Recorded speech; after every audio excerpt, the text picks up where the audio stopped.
नेहरू की अपनी सोच थी, राजनीतिक और पॉलिटिकल इकोनॉमी वाली सोच थी, आर्थिक राजनीति वाली सोच जो है वो कैसे शेप हुई, थोड़ा उसके बारे में बताएं। नेहरू जी की थिंकिंग शुरू से ये थी कि जो है ये कैपिटलिज्म और इम्पीरियलिज्म जो दो आउटकम्स हैं, इन दोनों के बीच में जो है ब्रिज जो है वो इंटरनेशनल ट्रेड है। तो इसलिए नेहरू जी की थिंकिंग में ये था कि अगर हम इंटरनेशनल ट्रेड पे ज़्यादा डिपेंड करेंगे तो हम फिर इम्पीरियलिस्ट टेंडेंसीज जो हैं उनका शिकार होंगे। आपने एक टर्म यूज़ किया फेबियन सोशलिज्म, ये क्या होता है? There is none that I can think जिसमें कि जो है सक्सेसफुली हुआ हो। इसको लेके कोई सीरियस डिस्कशन हुआ उस दौरान सरकार में, प्लानिंग के लेवल पे, एग्जीक्यूशन के, कि पॉपुलेशन को लेके बात हो? और जो डेवलपमेंट एक्सपेंडिचर था प्राइमरी एजुकेशन पर सेकेंड 5 ईयर प्लान पे, वो एक स्टील मिल के इन्वेस्टमेंट का आधा था। हमारा मॉडल ही गलत था। जब स्टर्लिंग क्राइसिस होती है कि दैट वाज अ चांस, जब 91 में हमने रिफॉर्म शुरू किया, क्या फेस कर रहे थे हम, तो उसके बाद से हमने इतने सारे रिफॉर्म किए हैं। डेमोक्रेसी में जहां इतनी डाइवर्सिटी हो, इतना सारा बदलाव लाना, हैंगओवर आप जो कह रहे हैं ना, वो हैंगओवर कई लेवल्स पे है, वो कई लेवल्स पे है, पॉलिटिकल क्लास में है, ब्यूरोक्रेसी में है। सवाल आपका ये है कि अब आगे प्रोग्रेस कैसे होगी। इसमें एटलीस्ट मैं अपना ही मानता हूँ कि हमें तो पहली जो मैंने फ्लाइट जयपुर से दिल्ली की ली वो राजीव गांधी चला रहे थे। Were you in touch with Narendra Modi before that? So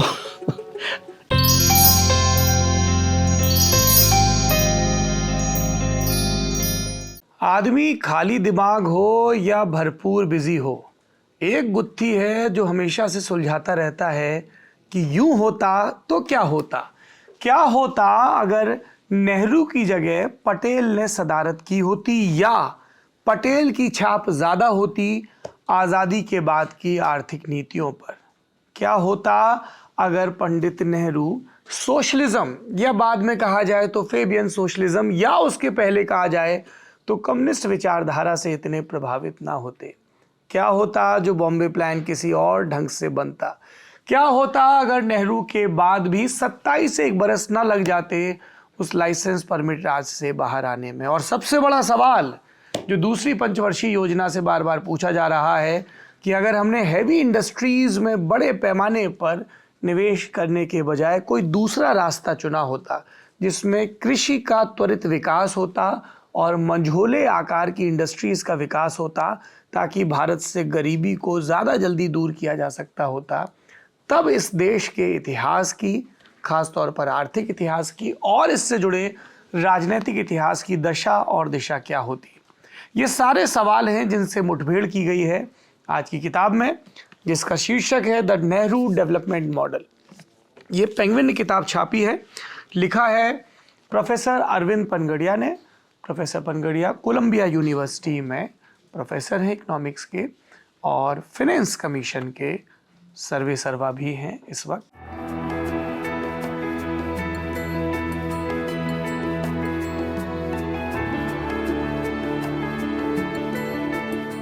बहुत बहुत स्वागत है सर आपका किताब वाला में। आपका धन्यवाद।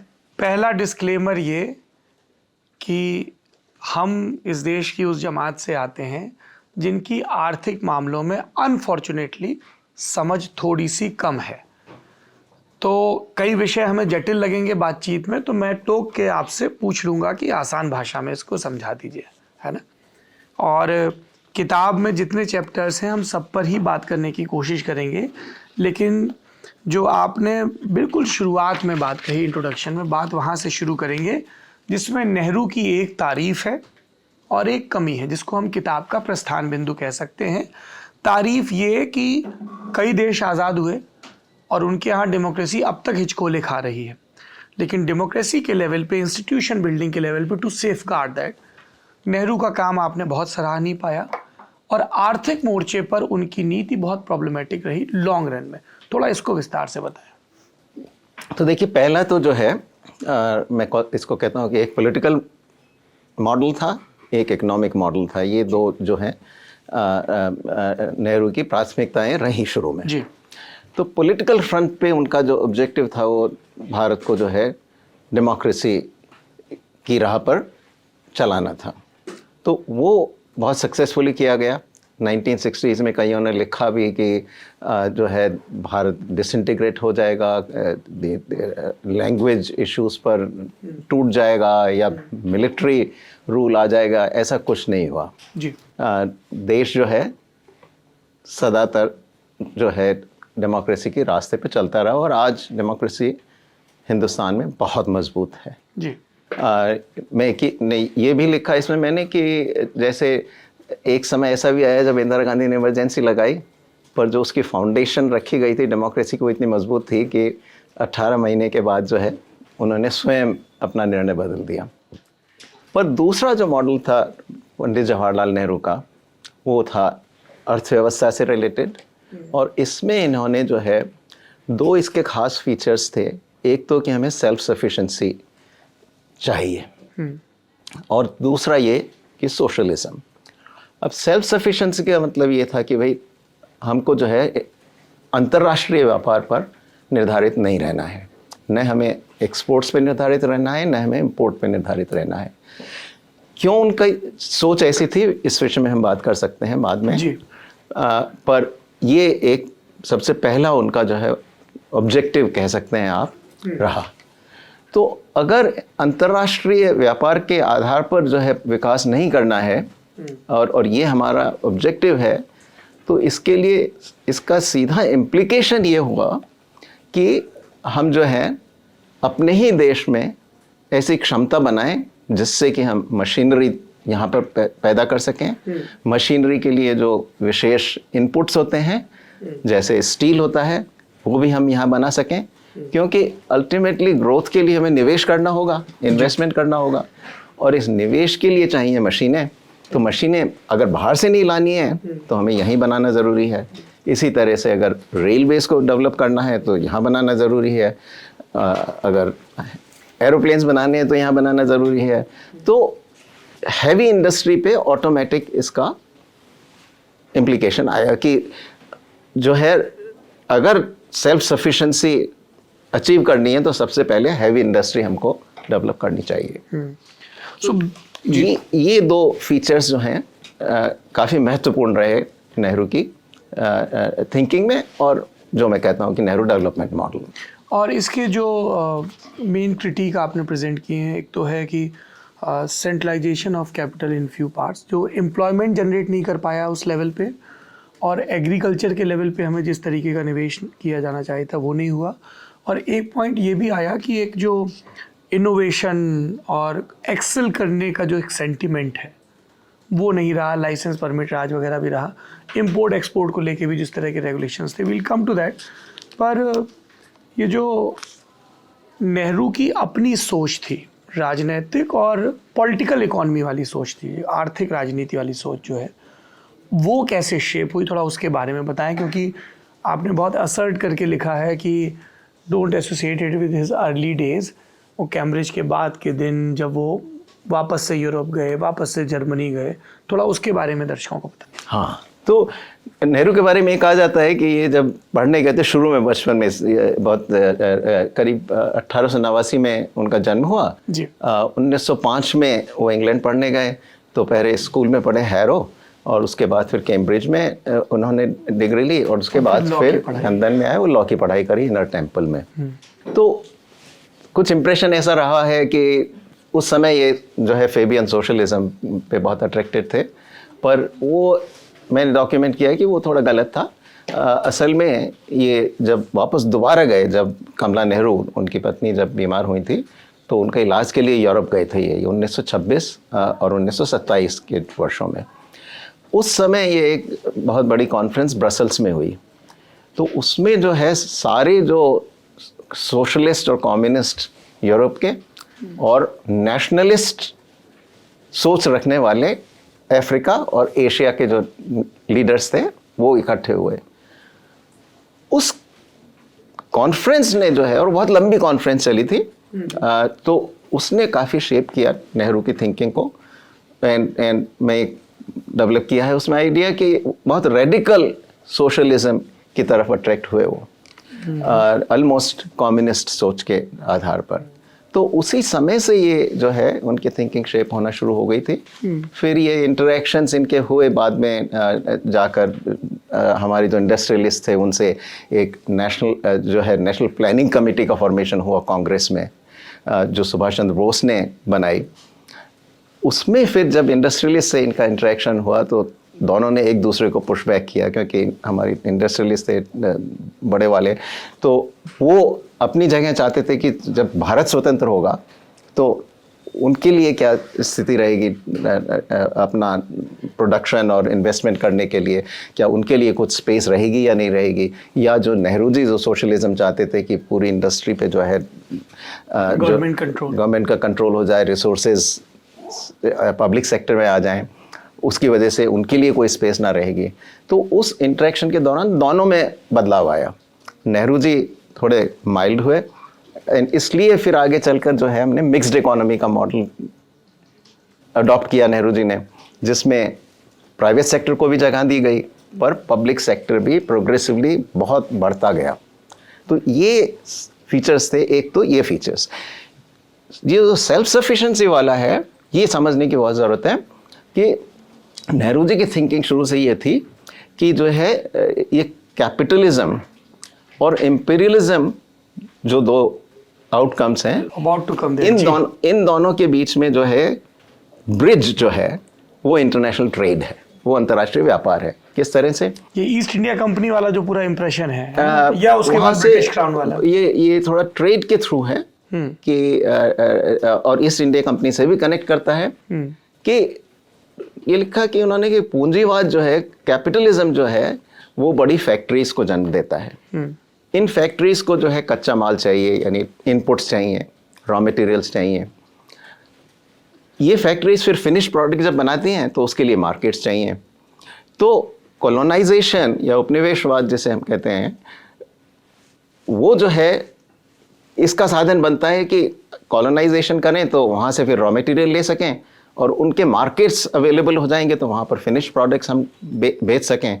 तो अगर ये एक्सचेंज हो रहा है तो इसमें जो है इंटरनेशनल ट्रेड का बड़ा रोल है। तो इसलिए नेहरू जी की थिंकिंग में ये था कि अगर हम इंटरनेशनल ट्रेड पे ज़्यादा डिपेंड करेंगे तो हम फिर इंपीरियलिस्ट टेंडेंसीज जो हैं उनका शिकार होंगे। उन्होंने कहा कि न तो हम खुद इंपीरियलिस्ट बनना चाहते थे, न हम किसी के इंपीरियलिज्म का शिकार होना चाहते थे। इसलिए ये हमने तय किया कि हम सेल्फ सफिशिएंसी को प्रमोट करेंगे।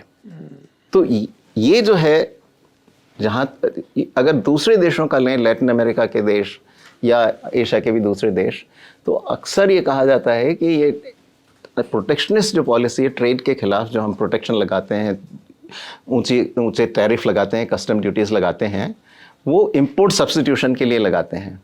पर नेहरू जी की सोच बिल्कुल फ़र्क थी। थोड़ा इसको प्रोफेसर आसान भाषा में एक उदाहरण से समझा सके। जैसे हमें मान लीजिए कि बाइसिकल का प्रोडक्शन बढ़ाना है हमारे देश में, साइकिल खूब सारी बने जी, तो अगर अंतर्राष्ट्रीय व्यापार के थ्रू साइकिलें आ सकती हैं तो इंडस्ट्री यहाँ पे नहीं डेवलप कर पाएगी। चीन ने खूब सारी सस्ती साइकिल बनाई आज के कंटेक्स्ट में और डंप कर दिया हमारे मार्केट में। आपका तो आप कहते हैं कि चलिए हम A1 सब पिछड़ गए। हाँ, तो हम टैरिफ लगा के और हमारी जो लोकल साइकिल इंडस्ट्री है उनको प्रोटेक्शन देते हैं, हम दे सकते हैं और इससे उसका प्रोडक्शन डोमेस्टिकली बढ़ा सकते हैं। तो ये इसको तो हम कहते हैं इंपोर्ट सब्स्टिट्यूशन, क्योंकि जो इंपोर्ट्स आ रहे हैं उसको हम डोमेस्टिक प्रोडक्शन से सब्स्टिट्यूट कर देते हैं। तो ये इंपोर्ट सब्स्टिट्यूशन कहलाता है। नेहरू जी की सोच में ये नहीं था। नेहरू जी की सोच दूसरी थी कि ये अगर हम ट्रेड पे निर्भर करेंगे तो इंपीरियलिज्म के शिकार हम हो सकते हैं, इसलिए हमें ट्रेड नहीं करना है।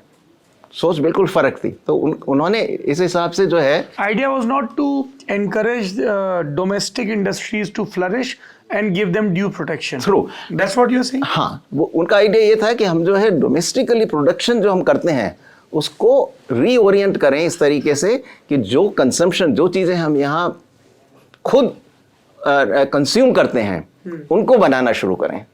तो इसलिए उन्होंने जो है पब्लिक सेक्टर को लाया कि पब्लिक सेक्टर स्टील मिल्स बनाएंगे। तो चाहे ट्रेड में कुछ भी हो रहा हो, पर अगर पब्लिक सेक्टर में हम इन्वेस्टमेंट ले आते हैं तो स्टील बनेगा।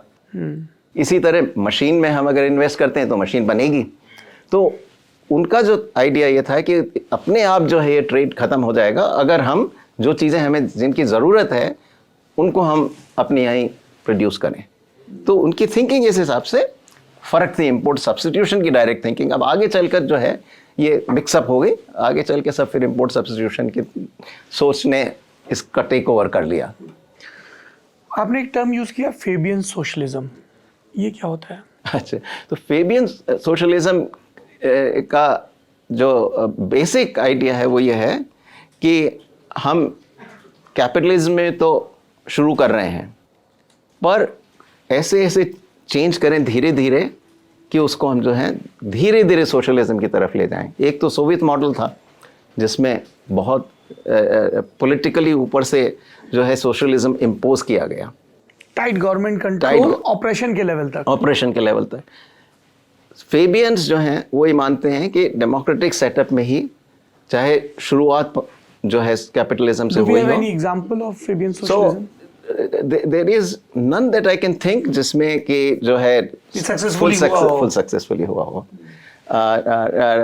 नियरेस्ट इनफैक्ट आप कहेंगे कि हमारे यहाँ जो है हमारे देश में कह सकते हैं थोड़ा सा इंडिया ही है जितना है थोड़ा नियरेस्ट अगर है थोड़ा बहुत तो। हालांकि मेरा ये मानना है कि जो नेहरू जी का सोशलिज्म था वो भी स्ट्रेट फेबियन मॉडल नहीं था, उनका अपना, so it's Nehruvian, it's Nehruvian socialism, it's Nehruvian socialism.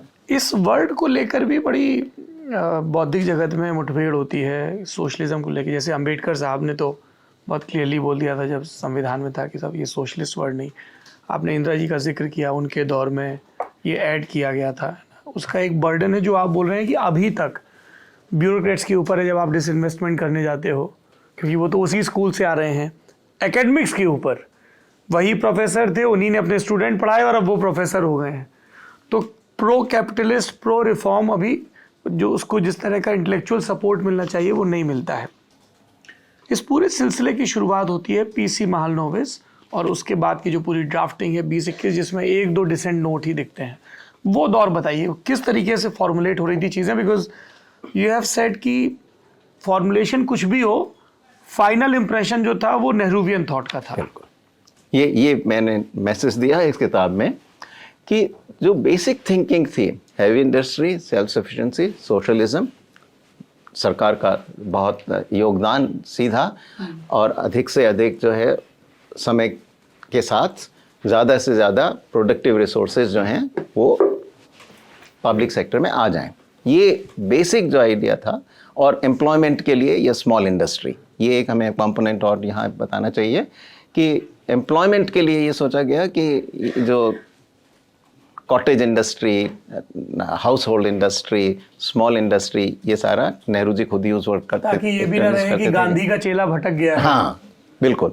तो ये एक तीर दो शिकार थे इसमें नेहरू जी के लिए, क्योंकि एक तरफ तो जो गांधी जी के जो फॉलोअर्स थे उनको सेटिस्फाई करना जरूरी था, तो स्मॉल स्केल को अकोमोडेट कर लिया गया। पर इसके साथ ही साथ जो नेहरूवियन मॉडल था उसमें देखिए कि हमने क्या किया कि सारी कैपिटल तो हमने हैवी इंडस्ट्री में लगा दी। बहुत कम कैपिटल थे हमारे पास, 7% सेविंग्स रेट थे उन दिनों में, इकोनॉमी बहुत छोटी थी, तो वो सारी कैपिटल एक तरफ लग गई और वर्कर्स जो लेबर था वो हैंड इंडस्ट्रीज में रह गया, जो छोटे छोटे उद्योग थे उनमें रह गया, हाउस होल्ड उद्योग थे। स्केलिंग नहीं हो रही थी, कैपिटल मूवमेंट नहीं हो रहा था, वो हो नहीं सकती थी, क्योंकि स्केलिंग तभी हो सकती है जब आप कैपिटल दें उनको, कैपिटल दें, स्किल सेट दें, मार्केट दें। पर सी अगर कैपिटल देंगे तो स्किल्स धीरे धीरे डेवलप अपने आप होंगी। स्किल डेवलपमेंट अक्सर जो है फैक्ट्री में ही होता है, हम कोशिश करते हैं बाहर, पर असल स्किल डेवलपमेंट जो है completely agree, we witness in this news room every day, on the job ही चीजें ऑन द जॉब ही होता है। तो अगर हमने कैपिटल नहीं दी जो छोटे उद्योग थे उनको, तो स्किल फॉर्मेशन नहीं हुआ। प्रोसेस हमेशा यही होता है कि शुरू में सिंपल जो कैपिटल होती है उसके साथ वर्क करते हैं वर्कर्स, धीरे धीरे जैसे कैपिटल आप इनकम्स बढ़ती हैं तो कैपिटल भी बढ़ता है उसके साथ साथ। कैपिटल निवेश जब ज़्यादा होने लगता है तो कॉम्प्लेक्स मशीनरी भी आती है, फिर कॉम्प्लेक्स मशीनरी पे वर्क करना शुरू करते हैं तो थोड़ी हायर लेवल स्किल्स आती हैं। तो ये प्रोसेस जो है चलता है। हमने इस प्रोसेस को कम्प्लीटली स्कटल कर दिया, इसको बिल्कुल से ख़त्म कर दिया, क्योंकि वर्कर्स जो थे बहुत कम थे जहाँ कैपिटल थी, वो steel industry, machinery industry, chemical industry, fertiliser industry, ये सारी इंडस्ट्रीज में कैपिटल चली गई आपकी। तो वहाँ तो वर्कर्स बहुत ही कम थे। इधर आपके जहाँ सारे वर्कर्स थे वहाँ कैपिटल नहीं थे। Which was primarily agri sector. कुछ तो हमारे बहुत सारे, खैर 65 से 70% लोग तो एग्री में थे ही, पर जो नॉन एग्री वाले भी थे, जिसको हम कहते थे कि कॉटेज इंडस्ट्रीज, गांधी जी भी इसको बताते थे। तो बाद में हमने ये शुरू किया, जैसे सोइंग मशीन का हुआ या बाइसिकल का हुआ, ये भी सब इन छोटी इसमें आ गया। पर इनमें हमने जो है इन उद्योगों को लार्ज स्केल पे नहीं होने दिया, क्योंकि कैपिटल नहीं दी, कोई कैपिटल इनके पास आई ही नहीं। तो एक एक्सट्रीम पर हमारे पास सारा लेबर था, उसके पास कोई कैपिटल नहीं था, दूसरे एक्सट्रीम पर कैपिटल था पर उसमें कोई खास लेबर नहीं था। तो ये बहुत खराब एलोकेशन रिसोर्सेज का था। रिसोर्सेज का एलोकेशन बीच में होना चाहिए। इस जिस समय भारत आज़ाद हुआ ब्रिटिश एम्पायर से 1947 में, सेकेंड वर्ल्ड वॉर की आफ्टरमैथ थी, कई देश आज़ाद हुए। कोई आप ऐसा उदाहरण बता सकते हैं जिन्होंने हिंदुस्तान से उलट राह चुनी हो? अगर हम देखें इसमें, तो ये जो है इमीडिएटली ये राह नहीं चुनी, पर फिर भी अगर कुछ दूसरे देश देखें जो ईस्ट एशिया के हैं, साउथ कोरिया, आप देखिए साउथ कोरिया, देखिए ताइवान, सिंगापुर हालांकि सिटी स्टेट पर है, उस वक्त हांगकांग भी सिटी स्टेट था। तो ये 4 कम से कम ऐसे थे। और ख़ास तौर से मैं लेता हूँ साउथ कोरिया और ताइवान का।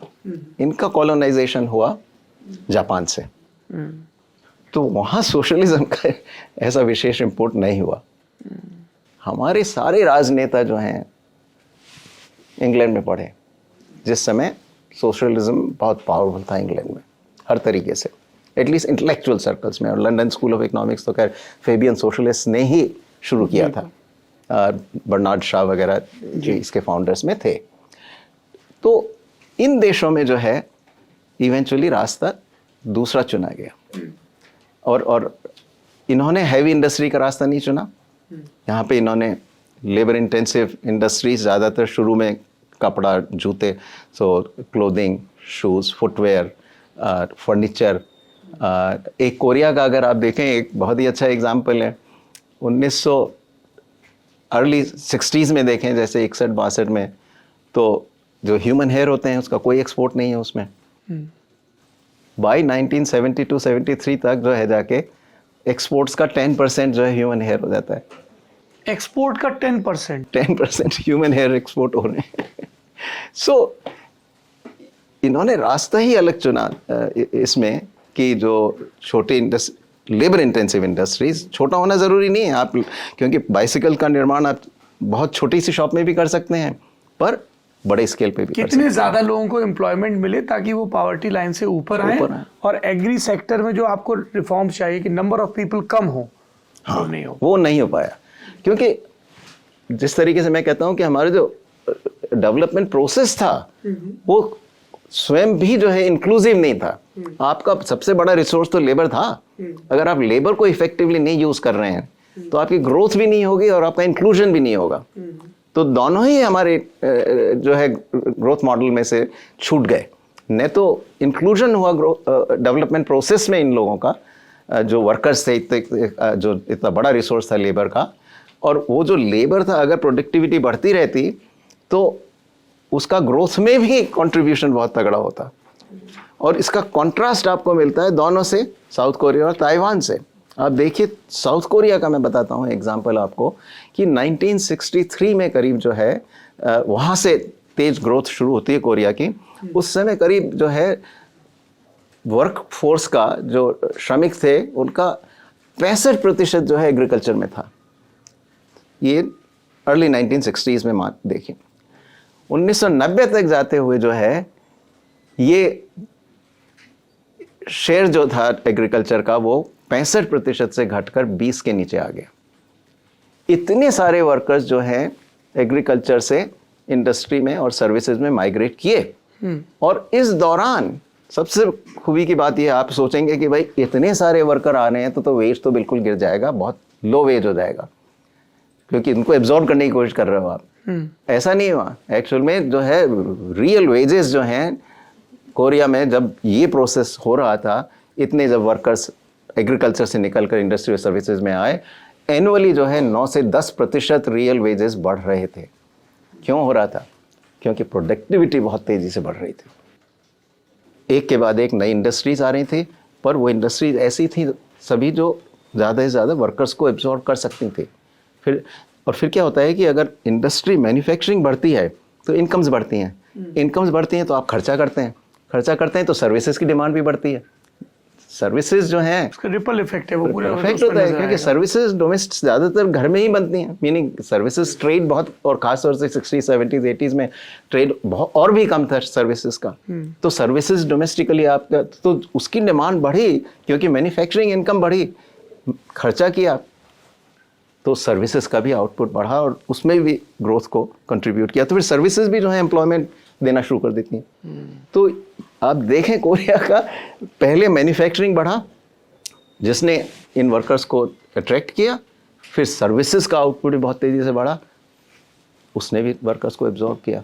तो ये जो प्रोसेस था साउथ कोरिया में इतना इफेक्टिवली जो है पूरा ट्रांसफॉर्म कर सका। और आप देखिए कि इनका साउथ कोरिया का, क्योंकि डेवलपमेंट प्रोसेस जो था वो स्वयं इतना इंक्लूसिव था कि उनको रीडिस्ट्रीब्यूटिव पॉलिसीज़ कुछ फॉलो ही नहीं करनी पड़ी उस वक्त। इस दौरान में आप देखें तो जिस तरीके से हमारे यहाँ बहुत ही लो इनकम पर भी हमने सोशल स्कीम्स शुरू कर दी हैं। आप नरेगा देख लीजिए, फूड सिक्योरिटी एक्ट देख लीजिए, लाइवलीहुड प्रोग्राम्स देख लीजिए, तो हमने ये बहुत जल्दी ही शुरू कर दिए थे।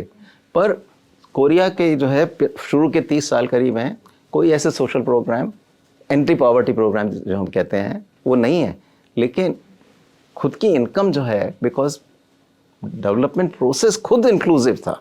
Reminds me of Patel's speech, perform और perish. Yes, please tell us about it.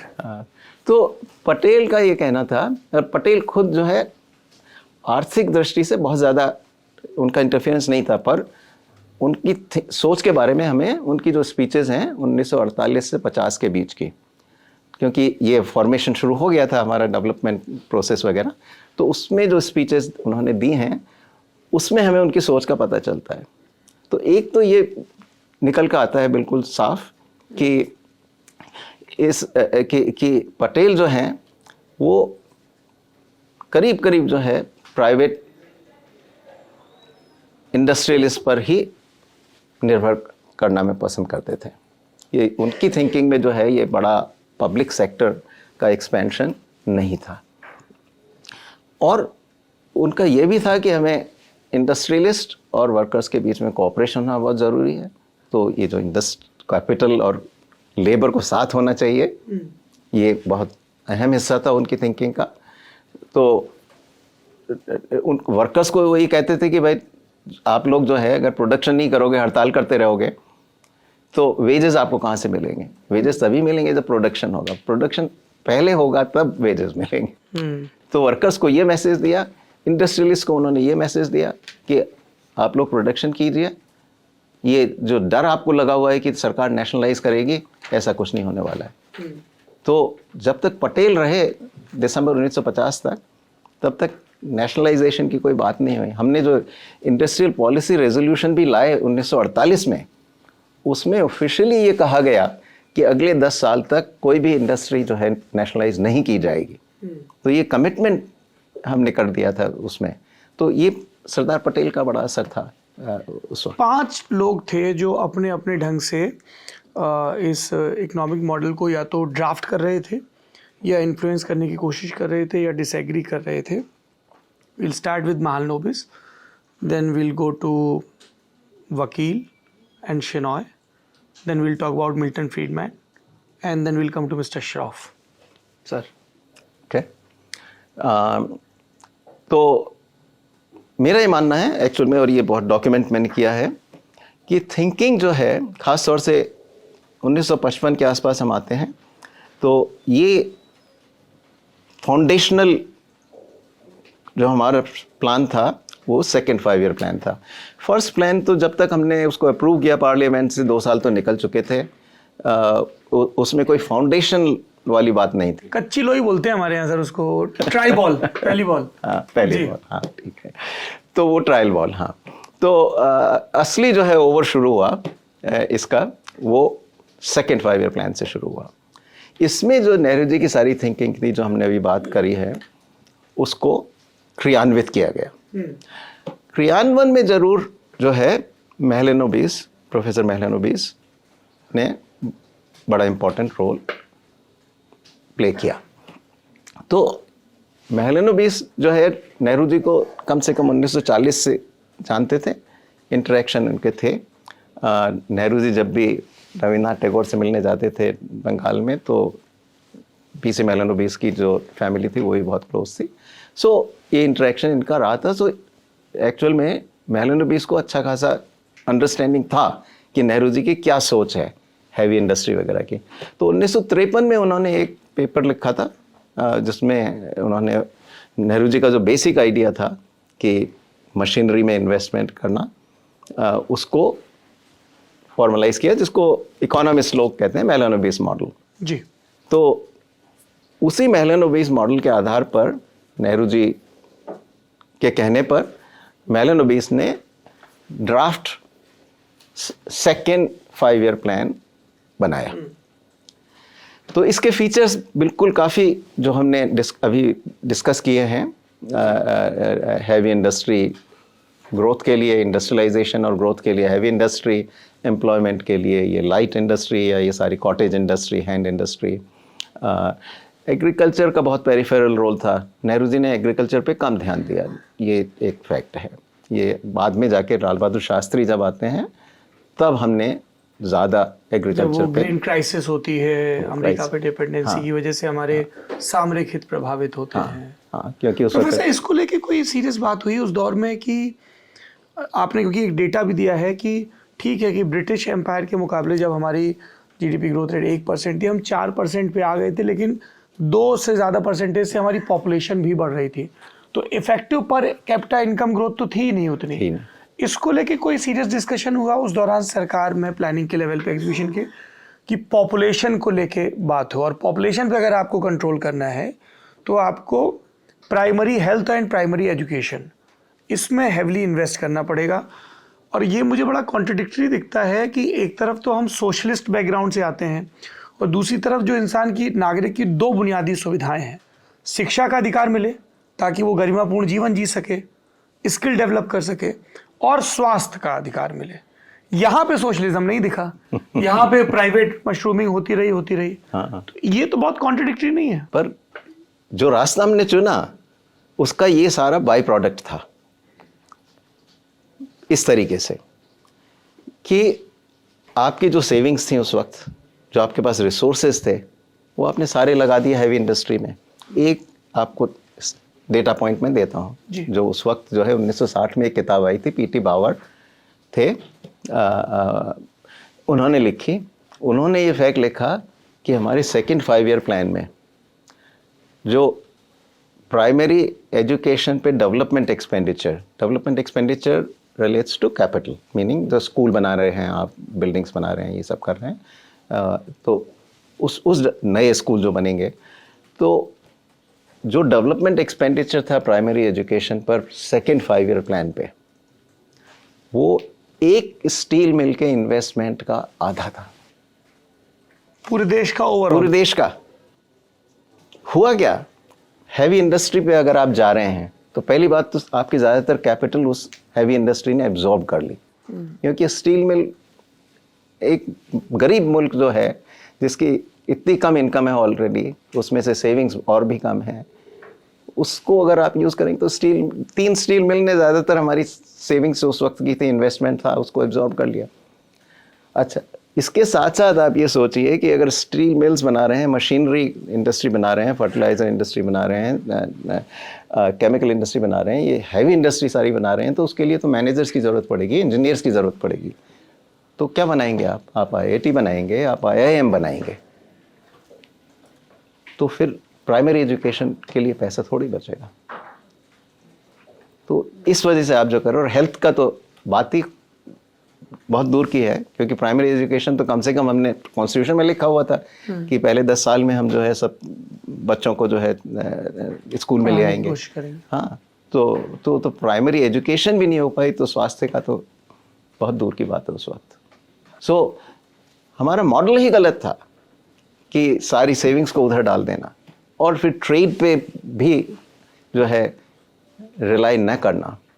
सो कई उनके भी हाथ बांध के रखना। उनके भी हाथ मिस्टर शेनॉय और मिस्टर वकील ने इसी तरह के डिसेंट नोट लिखे थे क्या? तो हाँ, तो शेनॉय उस वक्त उस समय जो डिसेंट नोट लिखा शेनॉय ने, पहली बात तो जो मोटे तरीके से कहा जाए वो ये है कि हैवी इंडस्ट्री का ऑपोजिशन आउटराइट किसी ने नहीं किया। ये एक बहुत आश्चर्य की बात है, पर शायद इंक्लूडिंग इंडस्ट्रियलिस्ट, और इंडस्ट्रियलिस्ट ने भी साथ में पब्लिक सेक्टर का भी कोई विरोध नहीं किया।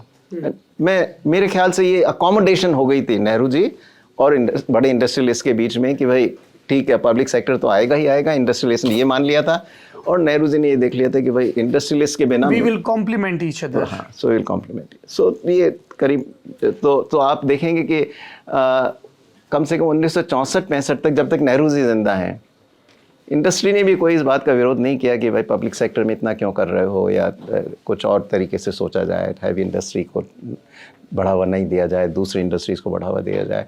ये बात जो है आपको इंडस्ट्रियलिस्ट के ओर से भी नहीं आती है।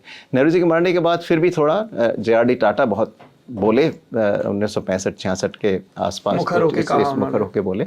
पर इधर जो है शेनॉय ने जो कहा, coming back to the Shenoy story, Shenoy ने उस वक्त जो अपना डिसेंट नोट लिखा था वो इसी लार्जली इसी तक सीमित था।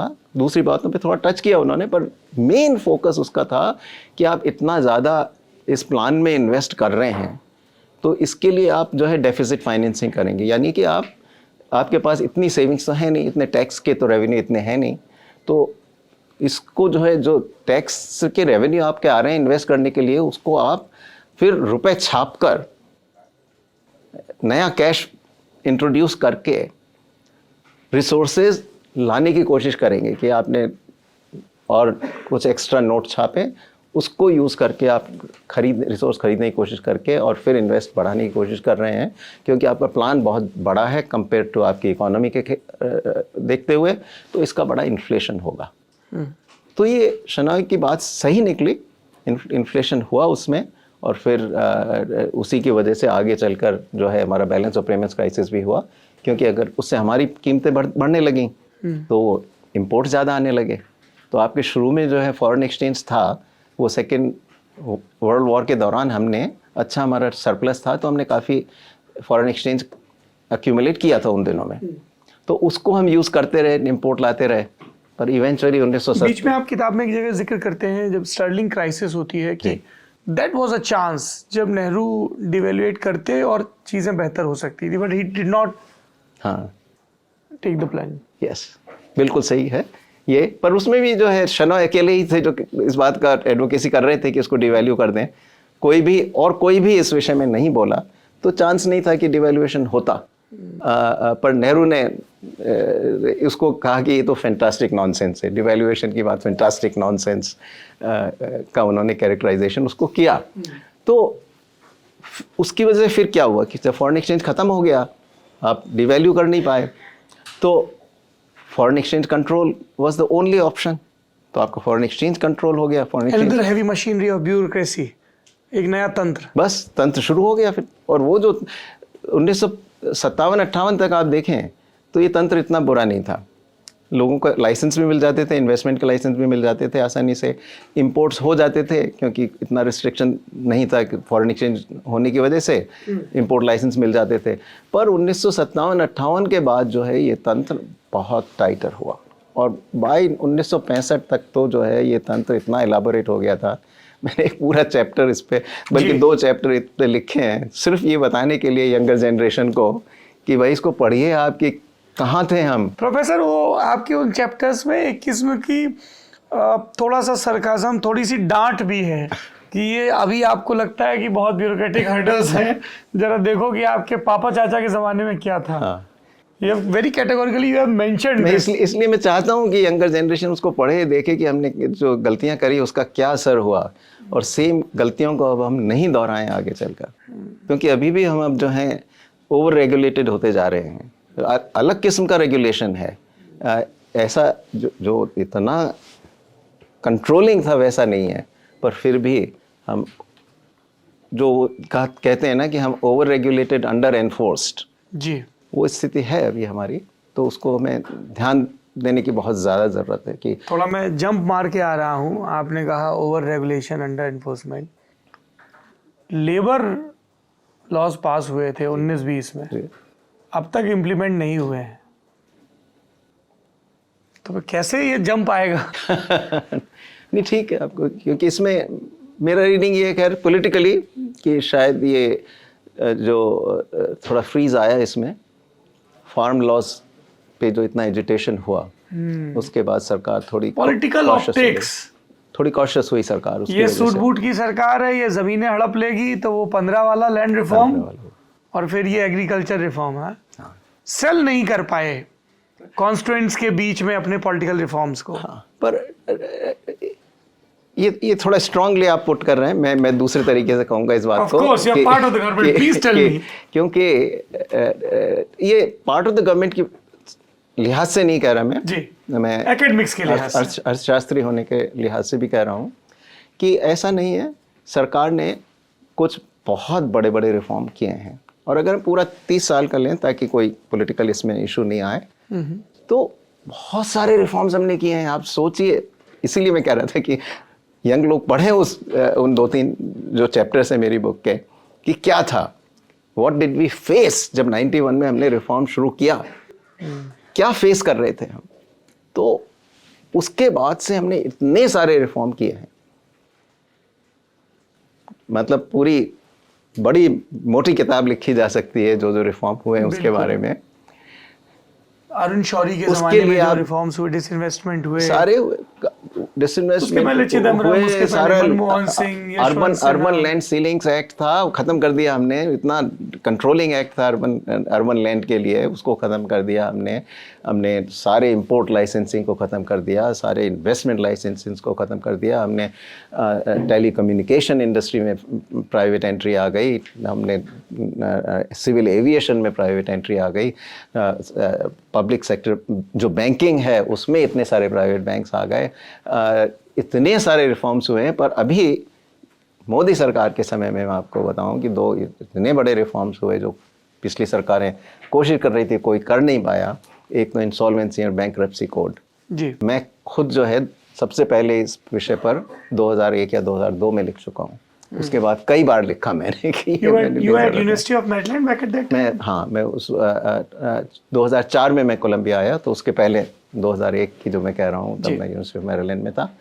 हाँ, तो अब जाके वो रिफॉर्म हुआ। इसी तरीके से गुड्स एंड सर्विसेज टैक्स, सच्चे कॉम्प्लिकेटेड, कितने हमारे इनडायरेक्ट टैक्सेस थे, अलग अलग स्टेट्स के अलग, सेंटर के अलग, 1000 तरीके के, सबको खत्म करके एक सिंगल टैक्स आपने लगा दिया उसका। अब नए तरह के कॉम्प्लिकेशंस आ गए जहां स्टेट बोलते हैं कि उनको उनका ड्यू नहीं मिल रहा है। नहीं, वो अलग बात है, वो अलग हिस्सा है, वो अलग हिस्सा है, वो हम बात कर सकते हैं उस बारे में। पर अगर आप देखें तो इतने सारे बड़े रिफॉर्म किए हैं, पब्लिक ने तो खुशी के साथ स्वीकार ही किया ना। सो पॉलिटिकल जो है रेजिस्टेंस, 1, 2 या 3 रिफॉर्म्स ऐसे हुए हैं जिनमें रेजिस्टेंस आया, पर अदरवाइज डेमोक्रेसी में जहां इतनी डाइवर्सिटी हो, इतना सारा बदलाव लाना।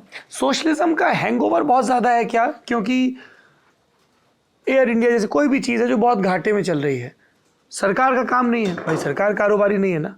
सरकार का काम है बेसिक रेगुलेशंस बनाना ताकि फेयर प्ले रहे, और जो आपका वेलफेयर स्टेट का एक बाय लार्ज कंसेप्ट है उसके हिसाब से चीज़ें करना। सरकार बेचने की कोशिश करती है, अपोजिशन कहता है ना तो ये भी बेच दिया, वो भी बेच दिया, यू डेवलप कोल्ड फीट। हाँ, तो वो इंटेलिजेंसिया में और पब्लिक की दिमाग सब जगह है क्या? क्योंकि घरों में भी ये माना जाता है, अरे साहब उनकी खेत बेचने की नौबत आ गई। हो सकता है भाई कोई खेत बेच के फैक्ट्री बना रहा हो, एग्जैक्टली, ज्यादा कैपिटल कमा रहा हो।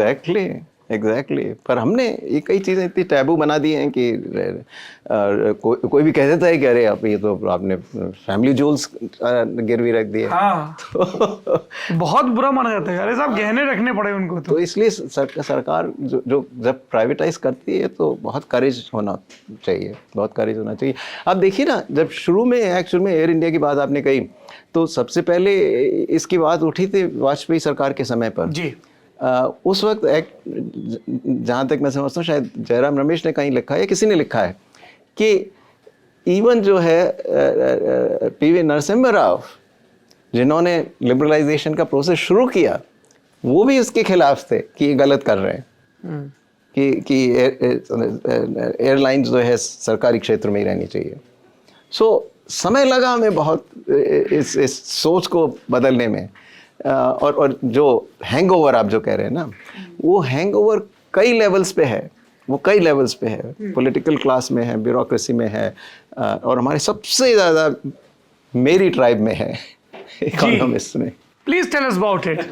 क्योंकि आप देखिए कि ये बड़ी इंटरेस्टिंग डिबेट्स है, प्रोफेसर भगवती वाली डिबेट, प्रोफेसर अमर सेन वाली डिबेट, ये सारी आपने देखा उस वक्त 2014 में इतनी जो है उग्र डिबेट जिसे कहना चाहिए वो हुई, और कितना इन्फ्लुएंस कितने सालों तक प्रोफेसर सेन का रहा। असल में भगवती के जो विचार थे, मैं भगवती के साथ हूँ, तो काफ़ी समय लगा बदलने में, पर अभी भी मैंने इस किताब में कहीं लिखा है कि अगर आप होम ग्रोन इकोनॉमिस्ट की बात करें तो ऐसे बहुत ही गिनती के इकोनॉमिस्ट हैं जो आप बता सकते हैं। एक्चुअली मैं तो इसमें एक ही नाम लिख पाया कि जो होम ग्रोन है और फुल्ली जो है मार्केट्स में रिफॉर्म्स में बिलीव करता है। ज़्यादातर हमारे जो हैं रिफॉर्म्स में इकोनॉमिस्ट लिखने वाले, एडवोकेसी करने वाले, वो बाहर या तो रहकर आए हैं या बाहर पढ़कर आए हैं। They had the exposure. और उसके पहले अगर देखें 1980 से जब 91 में हम आ रहे थे पहली बार, जब ये लिबरलाइजेशन का शुरू हुआ, उस दौरान में तो आपको जो है, अगर थोड़े बहुत इकोनॉमिस्ट थे जिन्होंने लिबरल आइडियाज़ को प्रमोट किया, सारे सरकार में थे। सरकार के बाहर लिखने वाले हार्डली एनी, एक आध जर्नलिस्ट जैसे स्वामीनाथन अय्यर कुछ लिखते थे इस बारे में। पॉलिटिकल स्पेक्ट्रम में वो कौन से लोग थे, ज़्यादातर तो अपोजिशन के खेमे में थे, जो इस फ्री थिंकिंग को सपोर्ट करे? जैसे मीनू मसानी हुए, स्वतंत्र पार्टी वाला पूरा ब्लॉक हुआ, ये जो मिस्टर श्रॉफ वाले सर्कल की जब आप बात कर रहे थे। हाँ, तो ये जो सारा सर्कल था, पर और पीछे जाए तो सी राजगोपालाचारी, ये साथ ही थे, पालकी वाला भी थे। पर इनका प्रभाव नहीं था। तो ये प्रभाव सीख भी नहीं कर रहे थे। जो श्रॉफ ने जो है फोरम फॉर फ्री एंटरप्राइज शुरू किया, वहाँ पे आइडियाज़ का एक्सचेंज होता था, वो साफ कहते थे कि हमारा काम सिर्फ इन आइडियाज़ को प्रमोट करना है। Purely academic, it's not a pressure group. It's not a pressure group. तो जब तक प्रेशर ग्रुप ना हो तो बदलाव आ नहीं सकता। इवन जो है एकेडमिक्स, इंटेलिजेंस अर्थशास्त्री को कुछ न कुछ फॉर्म में प्रेशर करना ही पड़ता है। अगर आप प्रेशर नहीं कर रहे हैं किसी तरीके से, या तो आपकी राइटिंग्स में इतना प्रभाव होना चाहिए कि उसका प्रेशर पड़े, या आप सीधे सरकार में काम करिए आकर। जैसे कुछ हुआ, हमारे बाहर के लोग आए, जैसे राकेश मोहन आए, मोंटेक सिंह आलूवालिया आए, शंकराचार्य आए, तो इनका प्रभाव हुआ उस वजह से। विजय केलकर थे, आबिद हुसैन थे। तो ये जो है लिबरलाइजेशन में इनका अच्छा रोल रहा, क्योंकि ये सरकार में अंदर आ गए थे। तो जब समय आया कि पॉलिटिकल एक्सेप्टेंस आई इसकी नरसिम्हा राव के समय में, और क्राइसिस भी हुआ, दरवाज़ा खुला, तो ये लोग उन आइडियाज़ को इम्प्लीमेंट करने में सहायता दे सके। ऐसा तो था नहीं कि हमने आंखें मूंद रखी थी जब हम देख रहे थे कि कोरिया अपना गियर चेंज कर रहा है मिड 60s में, 70s में हम देख रहे थे हमारे इर्द गिर्द की इकॉनमीज़ कैसे बदल रही हैं, ईस्ट में 80s में देख रहे थे, चाइना को हम शिफ्ट करते देख रहे थे पोस्ट माओ। हमारे यहाँ पॉलिटिकल सर्कल्स में ये डिस्कशन नहीं हो रहे थे क्या? क्योंकि आपने हिंट किया है कि Rajiv Gandhi tried in the first year, पर उसके बाद then there was the old guard and then there were the political compulsions and all the Kamlapati Tripathis and all the Pranab Mukherjees of this world. Absolutely. Rajiv Gandhi जो हैं, क्योंकि आपने राजीव गांधी की बात लाई है, वो पहले प्रधानमंत्री ऐसे थे जिन्होंने सोशलिज्म को रिसीविंग एंड से एक्सपीरियंस किया था, एज ए सिटीजन एक्सपीरियंस किया था। उनका इतिहास क्या था? पहले इंग्लैंड पढ़ने चले गए थे 60s में, फिर करीब 1970 के आसपास शायद वो लौटे, दिल्ली फ्लाइंग क्लब उन्होंने ज्वाइन किया, फिर वो एयरलाइन पायलट हो गए। तो मैं भी बता रहा था कि मैं जब पहली बार प्लेन पे चढ़ा, वो मैं जब अमेरिका गया था 1974 में, तो दिल्ली से जयपुर कहाँ पढ़ने गए थे आप? प्रिंसटन? मैं प्रिंसटन पढ़ा जी। तो पहली जो मैंने फ्लाइट जयपुर से दिल्ली की ली, वो राजीव गांधी चला रहे थे। इंटरेस्टिंग।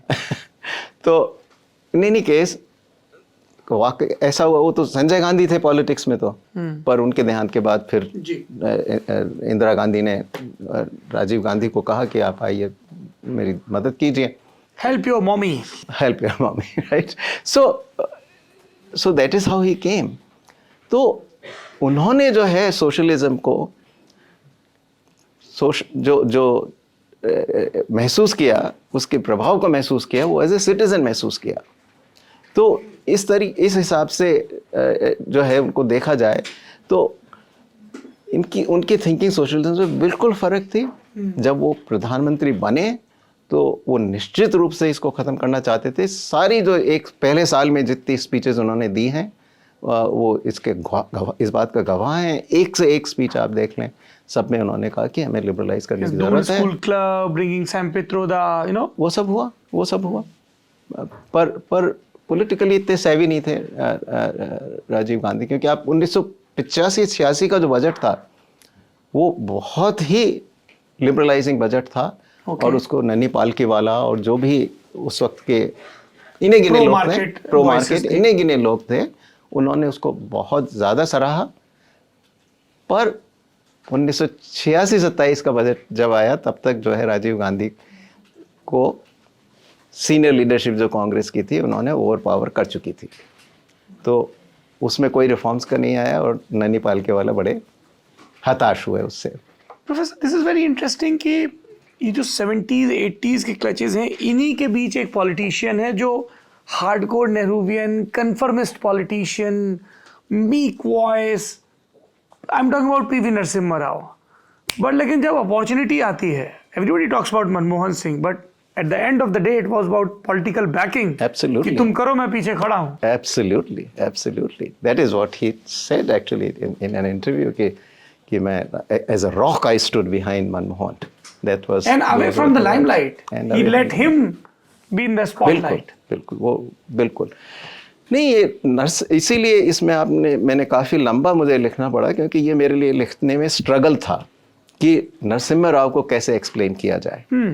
इसका जो डिफेंस है, उन्होंने कैसे डिफेंड किया इसको, वो एक्सप्लेन करना आसान है, उसमें इतना मुश्किल नहीं है। ही वाज अ सेवी politician and he had survived इतना लंबा। वो तो 1950 ही इवॉल्व्ड। वो तो शुरू के पहला इलेक्शन जो देश में हुआ था उसमें उन्होंने लड़ा था, वो चुनाव हार गए थे मेंबर ऑफ पार्लियामेंट के लिए, फिर वो स्टेट पॉलिटिक्स में चले गए थे। तो इतना लंबा रहा, और इस बीच में हम ये भी जानते हैं वो इंदिरा गांधी से सिर्फ 4 साल छोटे थे। जो है वो इन सारे सालों के दौरान आप जानते हैं कि कांग्रेस का 2 बार स्प्लिट हुआ, पर नरसिम्हा राव कांग्रेस के साथ रहे। जब इंदिरा गांधी ने आखिरी वाली सरकार बनाई 1980 से 84 वाली, उसमें ये मंत्री रहे। उसके बाद राजीव गांधी जब आए, तब उन्होंने ज़्यादातर जो इंदिरा गांधी के सीनियर लीडर से हटाया उनको। Pranav kept waiting for the call. पर Narasimha Rao was always there. तो एक तो ये बात, पॉलिटिकली ही वाज वेरी सेवी, बहुत सेवी थे। सो ये तो पर ये रिफॉर्मिस्ट कैसे हुए, ये एक मिस्ट्री है, क्योंकि उन्होंने सर्वाइवल की वजह से, ही वांटेड टू सर्वाइव, इस विषय पर कुछ लिखा नहीं उन्होंने पहले, पर बाद में एक पेपर लंबा सा, ये इसको मैं कोट किया है, उसमें जयराम रमेश ने काफ़ी लंबे कोट किए हैं उस पेपर में से। ये नरसिम्हा राव ने खुद ने जो है 1992 या 93 में, He wrote a book as well on Jairam, on those 90s reform. Jairam ने बुक लिखी, जयराम ने बुक लिखी। उसी किताब में उन्होंने उसका जिक्र लिखा है कि एक आर्टिकल नरसिम्हा राव ने खुद ने लिखा था, जो फैमिली ने उनको नरसिम्हा राव की डेथ के बाद दिया। तो उसमें नरसिम्हा राव ने डिस्क्राइब किया है कि जब इंदिरा गांधी कुछ लिबरलाइजिंग स्टेप ले रही थी, तो उन्होंने नरसिम्हा राव से राय ली थी। इसी तरीके से राजीव गांधी ने जब 1985-86 का बजट के समय पे लिबरलाइजिंग रिफॉर्म की है तो उन्होंने भी नरसिम्हा राव से राय ली थी। तो ये सारा जिक्र आता है उसी पेपर में जो नरसिम्हा राव जी ने खुद ने लिखा है। and there you begin to see कि he had some liberalizing instincts there, but he was not probably pushing beyond what Indira Gandhi would want or what Rajiv Gandhi would want. पर राजीव गांधी नरसिम्हा राव के लिए ये भी कहा जाता है कि जहाँ पर नरसिम्हा राव को ये लगा कि मास्टर मैं हूँ, then he was very decisive and he reacted to the circumstances quickly and decisively, which is what we see in 91. Now, दूसरे एग्जाम्पल्स हैं, जैसे शुरू में जब इनको चीफ मिनिस्टर बनाया था, Indira Gandhi wanted land reform. Oh yes. इतनी तेजी से वो वहां पे बढ़े, He had to lose his seat, but it was too early. तो इतना एग्रेसिवली उन्होंने खुद की 1200 एकड़ की जमीन थी वो भी उन्होंने डिस्ट्रीब्यूट कर दी। ये उस दौर की बात हो रही है जब पीवी नरसिम्हा राव आंध्र प्रदेश के मुख्यमंत्री थे और बतौर मुख्यमंत्री जमींदारी के उन्मूलन के लिए वो कुछ सख्त कानून लेकर आए, और जिसकी वजह से आंध्रा की जो डोमिनेटिंग कम्युनिटीज़ थी, लैंड होल्डिंग कम्युनिटीज़ थी, वो सब की सब इनके खिलाफ हो गई और नरसिम्हा राव को दिल्ली का रास्ता देखना पड़ा। बिल्कुल ठीक। उसके बाद दूसरा सिमिलर वाकया आप देखिए कि जब ये राजीव गांधी की कैबिनेट में मंत्री बने तो राजीव गांधी ने इनको इंडल्ज किया कि कहा कि आप क्या पोर्टफोलियो चाहते हैं। तो ये जिक्र है विनय सीतापति की जुगलबंदी, नहीं जुगलबंदी नहीं, दूसरा वाला हाफ लाइन। जुगलबंदी में तो अटल अडवाणी है, हाफ लाइन में तो उसमें इन्होंने जो है उस वक्त and very far sighted minister meaning Narasimha Rao कि उन्होंने 3 या 4 मंत्रालय थे उनको मिलाकर HRD मिनिस्ट्री बनाई। ये क्रिएशन अकॉर्डिंग टू सीतापति उन्हीं का था, पर उसमें लिस्ट पे पहले उन्होंने लेबर को भी लिखा था, लेबर मिनिस्ट्री, पर बाद में वो इस निर्णय पे पहुंचे कि लेबर मिनिस्ट्री जो है एग्जिस्टिंग जो वर्कर्स होते हैं उन्हीं के राइट्स का ध्यान रखती है, जो फ्यूचर वर्कफोर्स होगी उसको कवर नहीं करते और देयरफॉर एम्प्लॉयमेंट बढ़ाया कैसे जाए इस पे ध्यान नहीं देती है। तो लेबर को उन्होंने अलग रखा। तो HRD में उन्होंने लेबर को नहीं लिया, बाकी सब HRD में आ गई थी। उसमें आप देखिए कि ये चुनाव जो हुआ राजीव गांधी का 1985 के शुरू में हुआ और 1986 में एजुकेशन पॉलिसी आ गई थी, वेरी फाइन एजुकेशन पॉलिसी, इतने सालों बाद पहली एजुकेशन पॉलिसी जिसने वाकई में बदलाव लाया नरसिम्हा राव ने की, क्योंकि उसमें फुल ओनरशिप थी उनको कि ये मिनिस्ट्री मेरी है, और Rajiv Gandhi had given him a full free hand.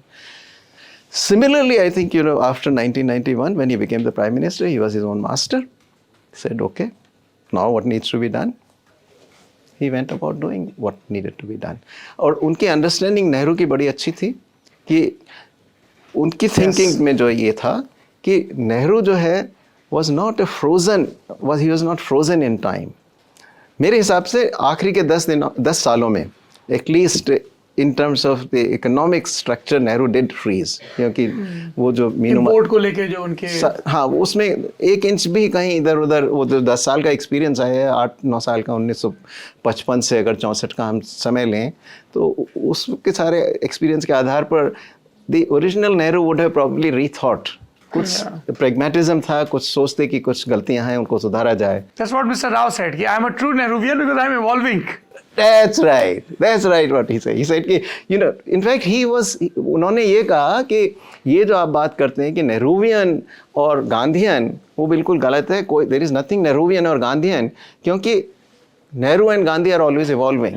So therefore, there is a Nehru at point in time, but over time there is no. So he believed that, and so he said, look, what I am doing is a response to the change circumstances बदल गए हैं। आज हम crisis face कर रहे हैं, दुनिया बदल गई है। सोवियत यूनियन जो था, जिसके आधार पर हमने हमारा सारा डेवलपमेंट मॉडल बनाया था, वो डिसइंटीग्रेट हो गया है। चाइना जो कम्युनिस्ट था वो मार्केट्स पे आ गया है, वो उसको भी बहुत कैपिटल कम्युनिस्ट हो गया है। One party hegemony, capitalist communist, correct. So तो ये जो है नरसिम्हा राव ने नेहरू को इस तरीके से इंटरप्रेट किया कि Nehru was always evolving, he was a pragmatist, and basically what he did, he changed the grammar of politics, क्योंकि फिर बाकियों को दिक्कत नहीं हुई, क्योंकि कंटिन्यूटी में था। चाहे वो संयुक्त मोर्चा की बहुत कमजोर सी सरकार हो समर्थन के मामले में, चाहे वो अटल की एनडीए सरकार हो, 22 दल 23 दल, पर उनको पता था कि प्रोग्रेशन अब शुरू हो गया। In fact you mentioned Vinay Sitapati's book, उसमें वो लिखते भी हैं कि जितने रिफॉर्म नरसिम्हा राव करने चाहते थे उनको भी स्लो डाउन होना पड़ा पहले 2 साल के बाद, because of the political compulsions. बिल्कुल। अच्छा प्रोफेसर, लास्ट क्वेश्चन। ये सब बातें हो गई, सब सबक हमने सीख लिए, फ्री विल रहे, एंटरप्राइजिंग रहे, जो कमजोर हैं दबे कुचले हैं उनको प्रोटेक्शन ना मिले, प्रोटेक्शन से भी ज्यादा जरूरी उनको इनेबल किया जाए। राइट। कब तक प्रोटेक्ट करते रहेंगे? इनेबल किया जाए ताकि वो compete कर सकें। इन सब के बीच हम 2024 के उत्तरार्ध में खड़े हैं, पर अभी भी बहुत चीज़ें हैं जो करना बाकी है। ठीक है, सरकारी नारे हैं, सब है कि साहब गवर्नमेंट कम हो, ये ज़्यादा हो, पर अभी भी वो रेड टेपिज्म, ब्यूरोक्रेसी की बात हुई, ब्यूरोक्रेसी में वो प्रैग्मेटिज्म नहीं है, रिवॉर्ड्स नहीं है। एक अरे साहब सिस्टम में हो, ऐसे ही चलो, ये सब ऐसे ही चलता है। आपने खुद लिखा है कि जब डिसइन्वेस्टमेंट करने जाते हैं तो सबसे ज़्यादा पुश उसी ब्यूरोक्रेटिक उससे आता है, क्योंकि वो अभी भी सोशलिज्म के बोझ के तले हैं। एकेडमिक्स में भी आपने यही बात कही है कि अभी भी you are not ready to buy that logic. क्या किया जाना चाहिए? What's the way forward? नहीं, ये आपने पेसिमिस्टिक के लिए रखा, काफ़ी पेसिमिस्टिक के लिए रखा, क्योंकि अगर ये सब है तो फिर बदलाव क्यों हुआ, कैसे हुआ? सो ऐसा नहीं है, जो हो रहा है वो तो दिख ही रहा है। मैं कह रहा हूँ और क्या किया जाना चाहिए। सो मैं आता हूँ उसमें। इसमें पहली बात तो ये है कि सरकार में भी जो है, ब्यूरोक्रेसी में भी कई लोग ऐसे हैं जो रिफॉर्म में सोच रखते हैं। पॉलिटिशियंस में भी ऐसे लोग हैं जो रिफॉर्म में सोच रखते हैं, वरना हम आगे नहीं बढ़ने की सोच नहीं सकते हैं। बिल्कुल। वरना एक्चुअली पीछे भी जा सकते हैं, क्योंकि रिवर्सल भी हो सकता है रिफॉर्म्स का। तो ऐसा नहीं है, जो चेंज हो गया है वो ड्यूरेबल है। इसी वजह से हम 7% प्लस से ग्रो कर रहे हैं, करते रहेंगे, ये मेरा मानना है, अगले कम से कम 2 दशकों तक या उससे भी ज़्यादा। पर सवाल आपका ये है कि अब आगे प्रोग्रेस कैसे होगी, क्या होगी? तो इसमें एटलीस्ट मैं अपना ही मानता हूँ कि हमें, जो लोग इसमें विश्वास रखते हैं कि बदलाव ज़रूरी है, आगे और भी जो है डीरेगुलेशन ज़रूरी है, प्राइवेटाइजेशन ज़रूरी है, लेबर लॉज का इम्प्लीमेंटेशन ज़रूरी है, हायर एजुकेशन का जो 1956 वाला कानून है उसको बदलना ज़रूरी है। तो हमें जो है ये पुश करते रहना चाहिए। सरकार में हैं, मैं मानता हूँ कि प्रधानमंत्री जो हैं स्वयं निश्चित रूप से जो है रिफॉर्मिस्ट हैं, वरना जो कुछ बदलाव गुजरात में आया 12 साल के समय में, और इतने सारे बदलाव पिछले 10 साल में आए, वो आ नहीं सकते थे। कम से कम जो हमारे यहाँ जो अगर प्रधानमंत्री लीड कर रहा है तो उसके रिफॉर्मिस्ट हुए बिना तो रिफॉर्म हो ही नहीं सकते। So there is enough room. सवाल ये है कि हाथ पे हाथ रख के बैठें, या हम जो है रिफॉर्म्स के हैंड्स को स्ट्रेंथन करें। And my work continues in this when कि भाई अभी रिफॉर्म बाकी है, पर वो सब होंगे, समय लगेगा। तो कई बार ऐसा होता है हमारे लिए कि स्थिति ऐसी बन जाती है कि इस वक्त नहीं होंगे, पॉलिटिकल कंपल्शंस जो भी है नहीं होंगे।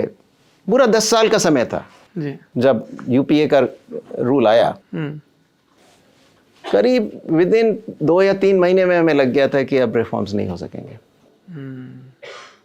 We kept writing for reforms, मैं लिखता रहा, उन दिनों की राइटिंग्स आप देख सकते हैं, तो क्रिटिसाइज भी करता रहा मैं सरकार को कि भाई ये नहीं होना चाहिए, ये होना चाहिए, ये नहीं होना, क्यों नहीं हुआ। तो ये प्रक्रिया चलती रहती है। मनमोहन सिंह ड्राइविंग सीट पे थे लेकिन पहियों पे लाल रंग पुता था।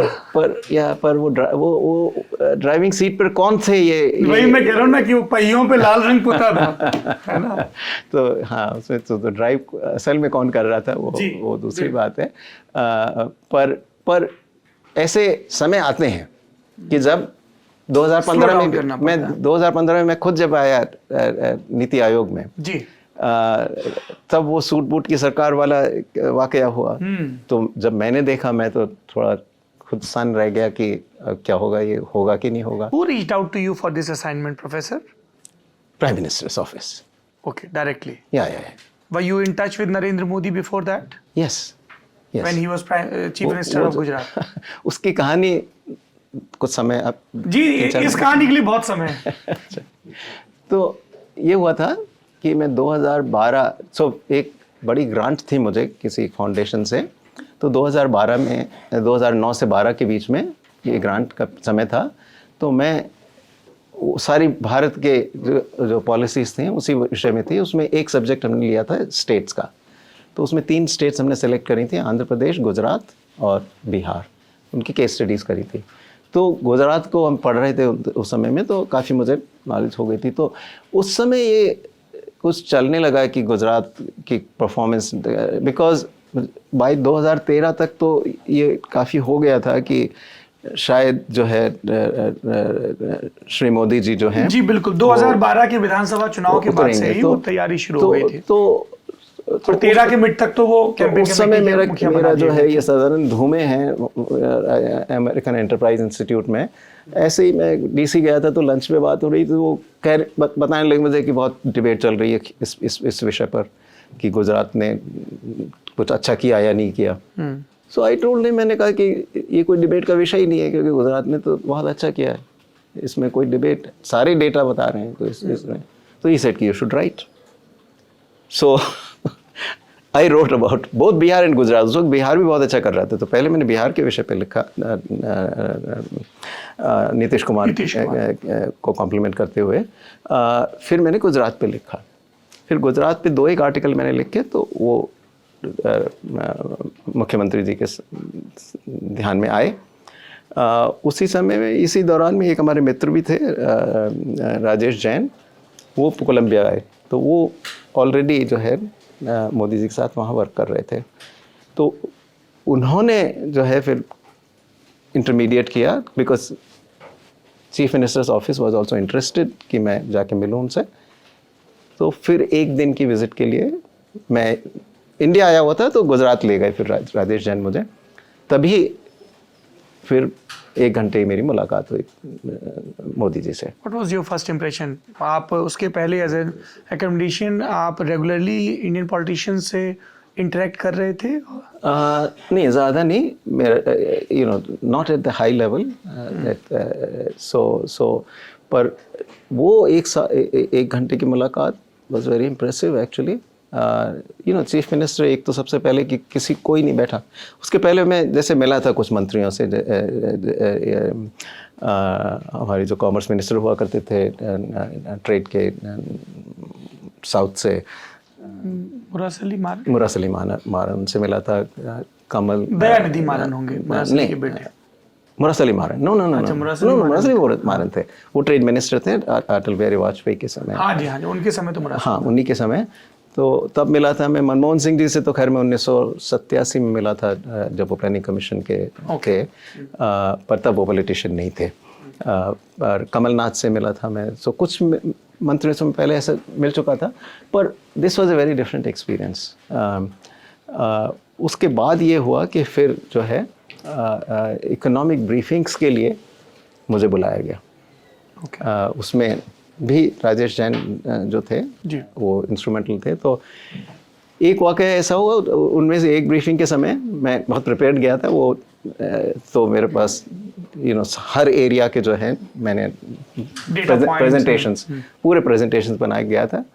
पर हमने ऐसे ही मैं ले गया था, मैंने अगर ज़रूरत पड़े तो हमने सोचा करीब 2-1 घंटे का टाइम मिलेगा हमें चीफ मिनिस्टर के साथ। फिर हमने करीब 1:30 या 2 बजे हमने शुरू किया, वो तो चलता गया। करीब वो 7:30-8 बजे जाके ख़त्म हुई हमारी मीटिंग। इस बीच में कोई आए भी, उनके पास चिट्ठी वो चिट लेकर आए लोग, बोले कि हाँ इनसे मिलना है, पर इनको कह दो कि आज नहीं मिलना होगा। So we had a very long meeting, वो 6-7 घंटे की मीटिंग हमारी हुई। उसमें सारे एरियाज़ मैंने उनको कवर किए एंड ऑल। तो मेरा ख्याल है रेट्रोस्पेक्टिवली शायद वो मुझे भी असेस कर रहे थे उस समय। सो फिर उसके बाद सरकार उनकी आई, और फिर तो खैर उस वक्त मीडिया में आपके इंडिया टुडे मैगजीन में बड़ा स्पेकुलेशन चलता रहा कि ये स्वपन दास गुप्ता और अरविंद पानगढ़िया में तो इंतज़ार ही कर रहे हैं। आई नो एक्सपेक्टेशन में कोई उस एक्सपेक्टेशन से मैंने कभी कुछ किया भी नहीं, न मैं अभी करता हूँ, क्योंकि ये मेरी नेचर में नहीं है। मैं I never ask anybody for anything for my self, पर when the opportunity comes I take it. Someday we'll talk about that as well. Hope you write book on that experience as well. किताब वाला में आज के लिए इतना ही। The Nehru development model, history and its lasting impact, इसे Penguin ने छापा है। हार्ड बाउंड की कीमत 1299 रुपये है। त्योहारी सीजन में तमाम फालतू चीज़ों पे जो आप खर्चा करने वाले हैं उससे ज़्यादा ज़रूरी होती हैं किताबें। मैं पहले भी दोहराता रहा हूँ और ज़रूरी चीज़ों को बार बार कहना चाहिए। सरहाने मोबाइल फ़ोन हो ना हो ज़्यादा अच्छा है। आपके पास न्यूक्लियर कोड नहीं है, बहुत कम लोगों के ये आप एसएमएस रिस्पॉन्डेंट हैं। पानी की बोतल so that you can keep your self hydrated, कुछ साफ हवा और रोशनी के सोते, और एक किताब ज़रूर होनी चाहिए। पढ़ते रहिए, पढ़ाते रहिए, देखते रहिए लर्न टॉप। प्रोफेसर बहुत बहुत शुक्रिया आपका। Thank you so much for writing this book and thank you so much for sharing your wisdom with us. Thank you. Thank you.